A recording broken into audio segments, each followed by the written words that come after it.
My guest at this time is Andrew C. McCarthy. He's a former federal prosecutor in the Office of the Southern District of New York. He is now a contributing editor at National Review Online. He's also a columnist there. He's a Fox News contributor as well. He's a busy guy. And Andy, thanks so much for spending some time with us on a very busy day in the impeachment inquiry. Greg, it's my pleasure. Well, the guest of the day was Gordon Sondland. He is the U.S. ambassador to the European Union.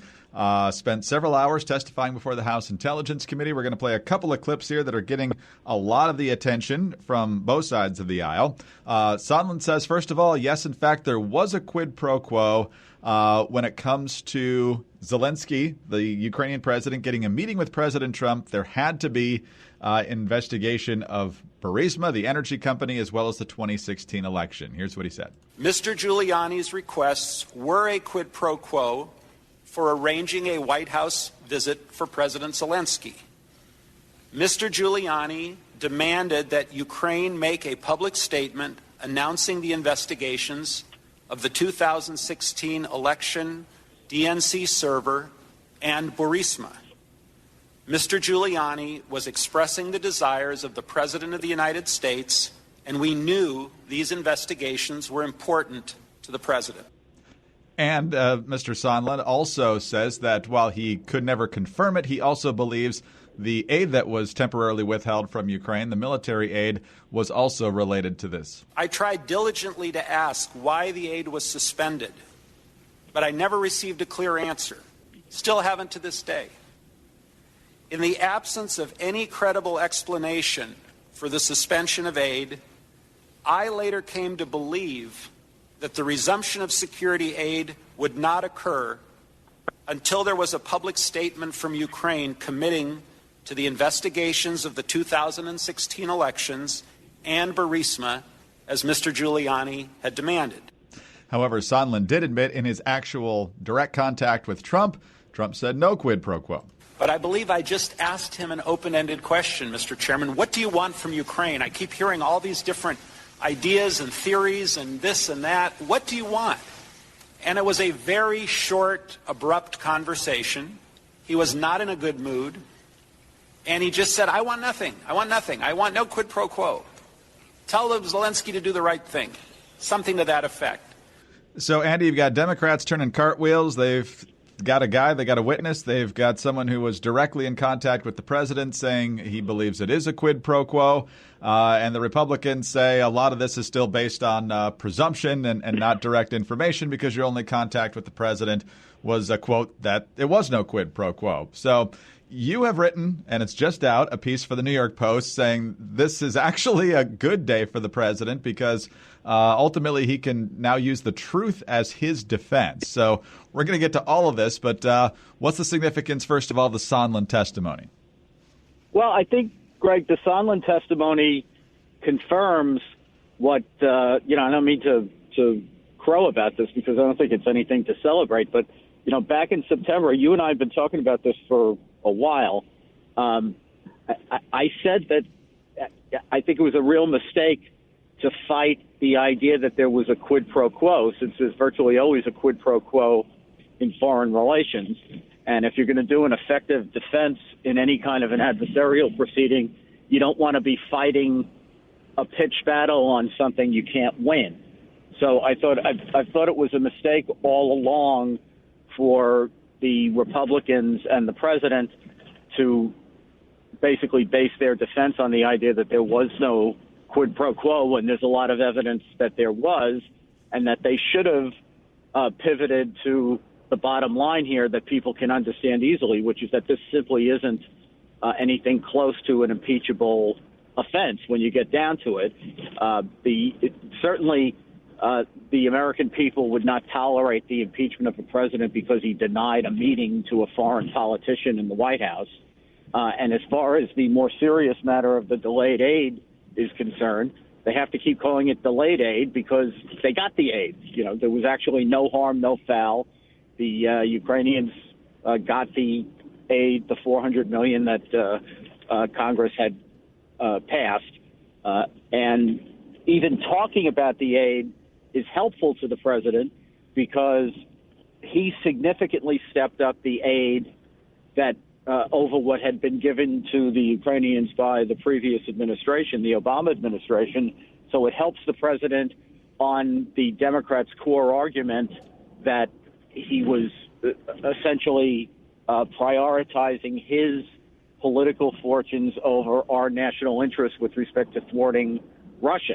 As it happens, Trump has done a lot more to fight off Russia, both in the way of sanctions and also this defense aid to Ukraine than Obama ever did. So I've always thought that if they just jump to the bottom line and look the American people in the eye and say, impeachment over this, really?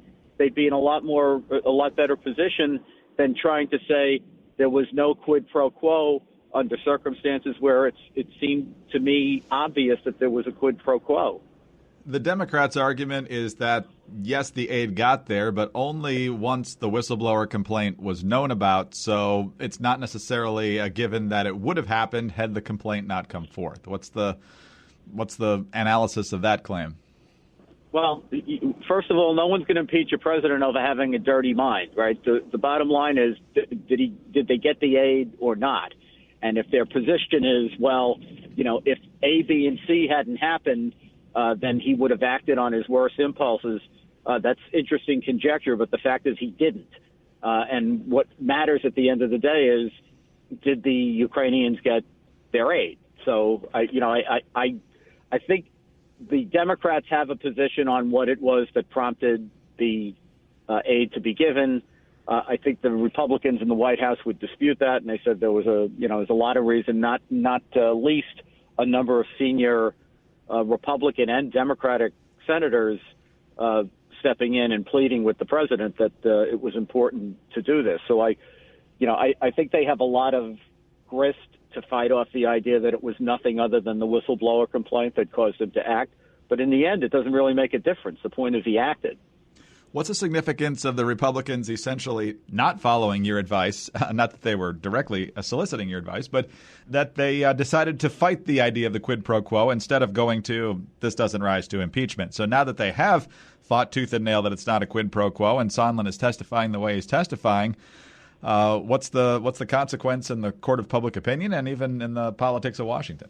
Well, Greg, first of all, I think their personal response to me is that they think my advice is worth what they paid for it, which I suppose may be true. I don't know.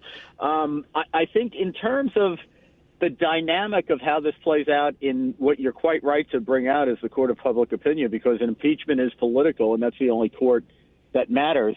I think they have unnecessarily shot themselves in both feet because when you raise the importance of an issue by repeatedly taking it on, and then, you get hammered between the eyes like they were with Sondland today by, Sondland, who was a participant. And in terms of admissible evidence, if we were under the rules of evidence, he's the closest thing we have to a really competent witness in the sense that the rules of evidence mean that. He's a knowledgeable participant. So if you're going to say no quid pro quo a million times, and then the guy who's right smack in the middle of it says, of course there was a quid pro quo, that's damaging because most people who are sensible think, well, if this wasn't important, why were you fighting it so hard? So, obviously that they're taking some water over that. It doesn't change the bottom line facts, which are that there's nothing short of an existential war in our government that our government does that's more critical and of a magnitude of impeaching the President of the United States. And I think people understand that this isn't just about Trump, it's about the presidency, and they would demand, if we're going to remove a president from power, that it be done over serious business with strong evidence. And what we see here is something that's not particularly serious because nothing happened. I've started calling this, Greg, now the Seinfeld impeachment, because it's like it's the high crime and misdemeanor where nothing happens. But you get to the end of it, they got their aid. The Ukrainians didn't have to promise any investigations. Trump has actually stepped up the defense, the combat defense against Russia. So Ukraine's actually in a better position under the Trump administration than it was before. And as you pointed out, the evidence about the evidence tying Trump to this whole thing, and in particular tying the delay in the aid to a direction from Trump that the aid was not to be transferred until Zelensky promised to do these investigations, Zelensky being the president of Ukraine. That evidence is murky. You know, I completely believe it happened, but it's ambiguous. And again, I think if you don't have serious business and you don't have compelling, overwhelming evidence, you don't impeach a president. The framers made impeachment an available remedy. They thought about not including impeachment at all because they were afraid it would give Congress too much control over the presidency. They were afraid it might be used as a partisan weapon. So they had some thought of not having impeachment in the Constitution at all and simply leaving the matter to the voters. They decided that that wasn't good enough, but they made impeachment, number one, hard to do, and number two, they limited it to conduct which is particularly egregious. And what they talk about is treason, bribery, or other high crimes and misdemeanors. What that means is the bribery they had in mind is not, some lesser species of bribery that's in a statute that Congress enacted 175 years after the Constitution was adopted. What they had in mind very specifically was a treasonous kind of bribery. They're worried about treason because that's aiding and abetting the enemy in wartime. But the enemy is only the countries we're fighting war with. What the framers were worried about was not just enemies. They were worried that this powerful presidency that they had just created could be co-opted by a foreign power so that the might of the United States was being used for the foreign power rather than the American people. So what they put bribery in there for was to fill this gap, to address the possibility that a president essentially gets purchased by a foreign power. That is, the foreign power bribes the president to do the foreign power's bidding rather than the American people's bidding. We don't have anything close to that here. To have impeachment succeed, obviously you need a majority in the House and a supermajority of 2/3 in the Senate. Going into today, it was pretty much assumed that impeachment would happen in the House and conviction would not happen in the Senate. Despite all the drama today, have those key facts changed at all? I don't think so, Greg. I think that the Democrats had a not good day the first day of the public hearings, and they had a not particularly good day yesterday, I thought.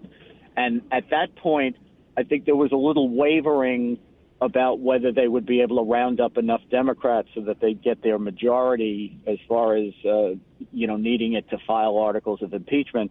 I think the best you can say about what Sondland did today was shore up the likelihood that the Democrats will, in the House, vote to impeach the president. And I think Adam Schiff is trying to craft his case around the federal bribery statute, which I don't think is good enough for the purposes, for the reasons I just mentioned. And then the other thing he, of course, said explicitly today, although he's floated it in bits and pieces in the past, is that the failure of the administration to supply evidence that the committees have been asking for and to make witnesses available for testimony is going to be grist for an article of impeachment for obstructing the investigation. And Schiff, Adam Schiff, the chairman of the committee, specifically today cited to the one of the articles of impeachment in the Nixon impeachment, which involved blocking Congress's investigation. And given the fact that those numbers and those realities aren't about to change a whole lot probably in the House and Senate, would you say it's still quite unlikely that anyone along the lines of Giuliani or Pompeo or Mulvaney end up testifying? I assume Trump's consideration of it is a total bluff. Well, this goes to show, Greg, though, why this is not a serious impeachment effort for all the somberness of the hearings the last few days. The only reason we're not getting these witnesses is because the Democrats don't want to litigate subpoenas in court. They know that these witnesses actually have legal privileges that would have to be overcome, or at least might limit the testimony that these witnesses have to give. The Democrats don't want to go to court and try to enforce their subpoenas because they could lose. But more importantly, for their present expedient purposes, it would take a few weeks to litigate all this because it would probably go all the way up to the Supreme Court ultimately. And what they're saying is it's very, very, very, very important that we impeach the president, but we have to do it in a rush, and we can't go to court over it to make sure that we get all the most essential witnesses and information because we're in a hurry due to the electoral calendar. Which is another argument to potentially against impeaching now when the voters have a chance in less than a year. So, Andy, more high drama in Washington as always, and more hearings to come. Thanks as always for your insights. Thanks so much, Greg. Andy McCarthy, a former federal prosecutor, contributing editor at National Review. He's also a columnist there, and he's a contributor for the Fox News Channel. I'm Greg Corombos reporting for Radio America.